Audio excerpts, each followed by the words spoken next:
Meie nägudel on meie grimassid, hallid majad ja suured rahvamassid. Päevast päeva ma esitlen end, püüan olla meelepärane kui vend. Mõtteid kannan kaasas, kas teate, ma ei ole see, kelleks mind peate. Mõned vähesed on lähemal tõel, uskuge, ma pole nii halb ja õel. Mul mõtted mõlguvad peas, olen ikka juba soliidses eas. Maalimiseks pintslit vaja head, luuletamiseks pastakat ja pead. Mõlemate jaoks on vaja vaimu. Rahvamassidelt võid kuulda laimu. Kunsti jaoks on vaja närvi, siis ei saa endale teha sarvi.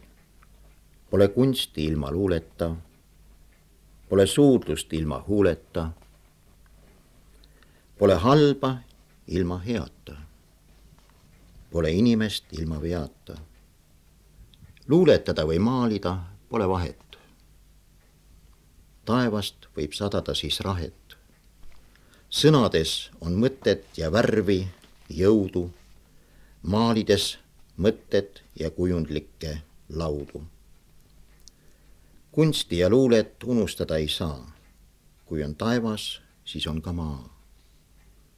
Pole kunsti ilma luuleta, nagu pole suudlust ilma huuleta.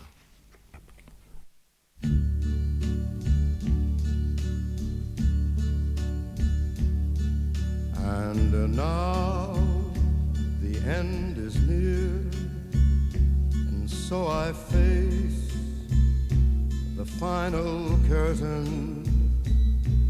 My friend, I'll say it clear, I'll state my case, of which I'm certain.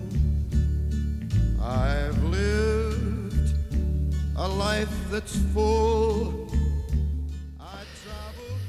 Ma kunagi ei valmista ette mingisugust, vaid nii nagu tuleb, nii ta tuleb, eks ole. Selles mõttes on vahel väga kasulik ka, et teha pilti ka nii nagu ta tuleb ja vaatamata sellele, et kas mind mõistetakse või mõisteta, kas pildist saadakse aru või ei saada. Ma isegi seda väga nii pahaks ei pane, kui mõni ütleb, et mis sa plätserdad siin või nii on küll öeldud, eks ole. Et sa plätserdad, et miks sa niisuguse jõulisi värve tarvitad. No mine tea, mind see ei lohtutas, et ma olen nüüd nii paksu naha peale kasvatanud endale, et see on juba tead, ei lähe läbi. Ma olen niisugune plahvatuslik vend kohati, niisugune veidi kärsitu ja olemisega nagu ma olen ja siin sellepärast mul neid pikka mingisugust ja muide siia ma kirjutan täiesti originaalid, mitte mingisugust parandusi, ma vahel kripsaldan maha siin mõne asja, eks ole, aga see nii kui tulen, eks ole, nii panen kirja ja mitte mingid mustandeid ei tee, nagu mõned, kes luuletavad, võtame kas või profid seal, eks ole, tihti peale töötavad, viskavad prügikasti, jälle töötavad ümber ja mulle tuleb nii, nagu ta tuleb. Nii nagu Jumal juhatab, nii ta tuleb siin. Yes, there were times I'm sure you knew when I bit off more than I could chew.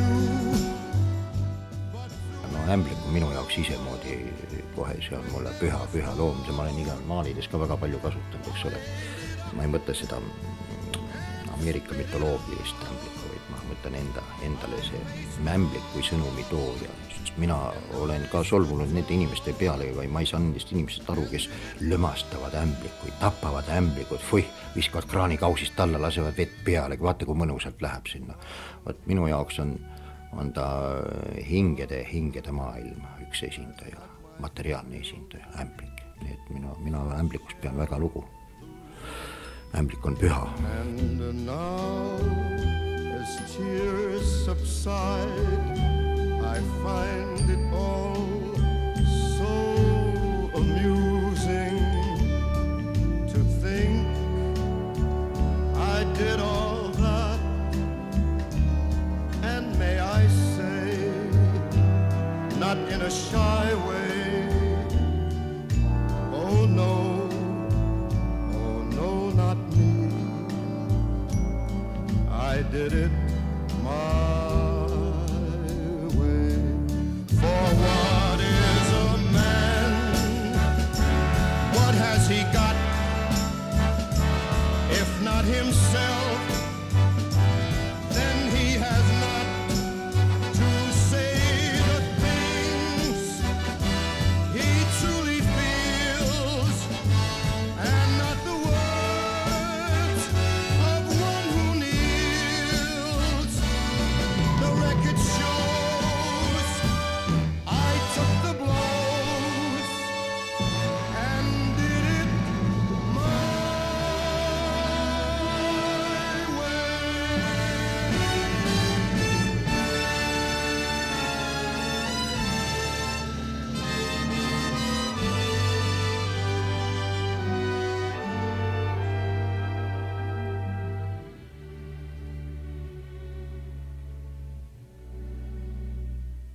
It was